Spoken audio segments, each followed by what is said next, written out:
Mr. Chairman, thank you very much. I'm grateful for the witnesses that are here. I'm grateful for others as well. We are in a crisis moment for the United States of America, for our constitutions, for our Constitution, and for our shared values.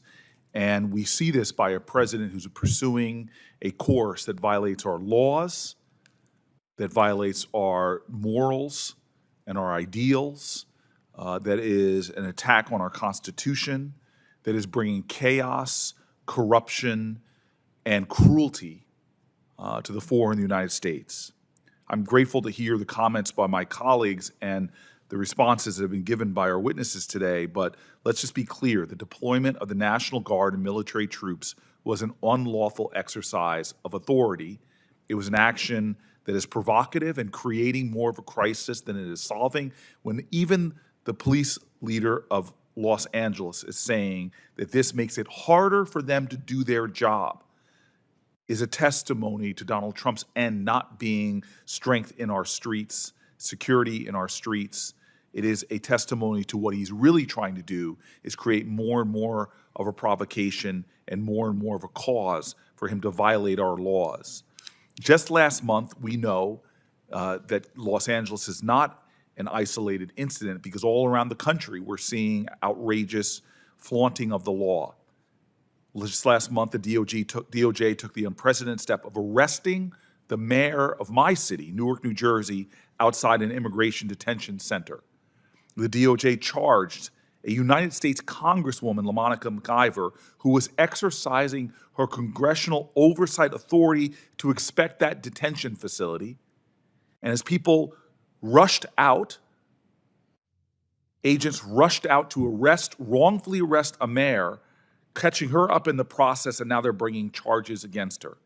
Trump brought us to the precipice of a constitutional crisis when he deported more than 250 people to an El Salvadorian prison under the Alien Enemies Act without allowing them to appear before the judge, 50 of whom came into this country legally.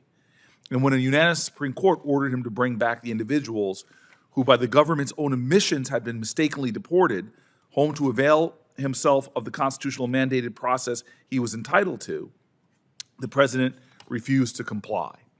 The price that we are paying right now is immeasurable, but I see it all around New Jersey.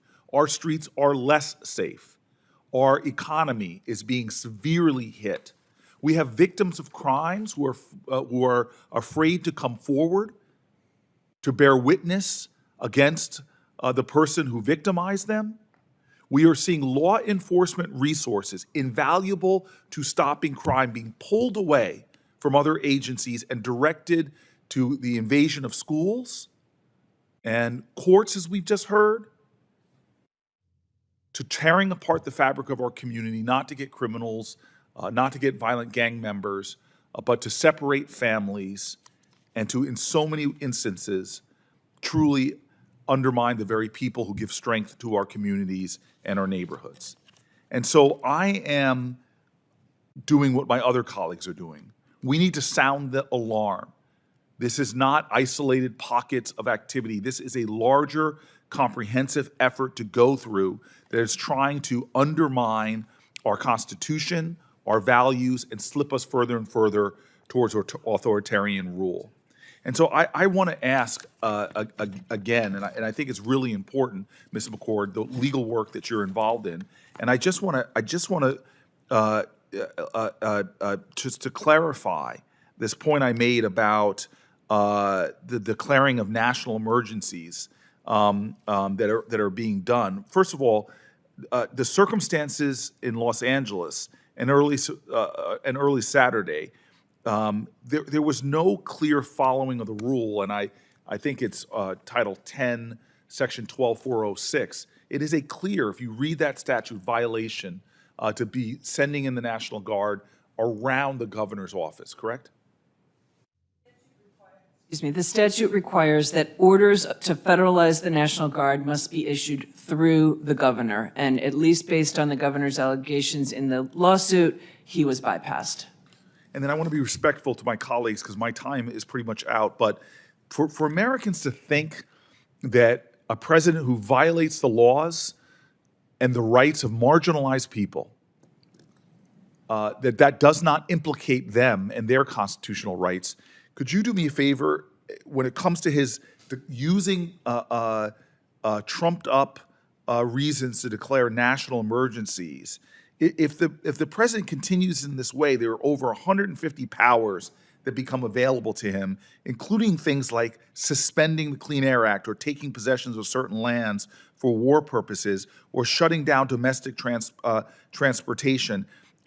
There's a scenario, do you think, where the president could declare an emergency and postpone or delay an election even? Is that correct? Well, that's untested, but the emergency powers are capacious. I don't think Congress ever intended them to be that capacious. But this is, I think, an important point, as you indicate, because this is not all about non-citizens, right? This is about the impact of presidential action on all of us, including citizens, and our rights, our constitutional rights, including the right to vote. And that's what I want to conclude on. Again, the courage, again, of Ms. Arias Cristobal, it's extraordinary. You are an extraordinary American, showing extraordinary courage. But I think the point I want to drive home here is if we do not show public outrage, he will continue to push to get away with things. That's why a lot of people that he has arrested and detained have been released actually because of the public outrage.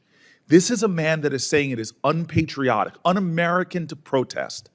When a president is violating the Constitution and the law of the land, to be silent is what is un-American. Patriotic is to show, being patriotic in a time like this is to show dissent, peaceful, lawful, but dissent is necessary if we were going to stop this president from his continued encroachments into the constitutional violations that he's doing. So I appreciate that. Thank you for the indulgence in that of my colleagues. Thanks, Senator Booker.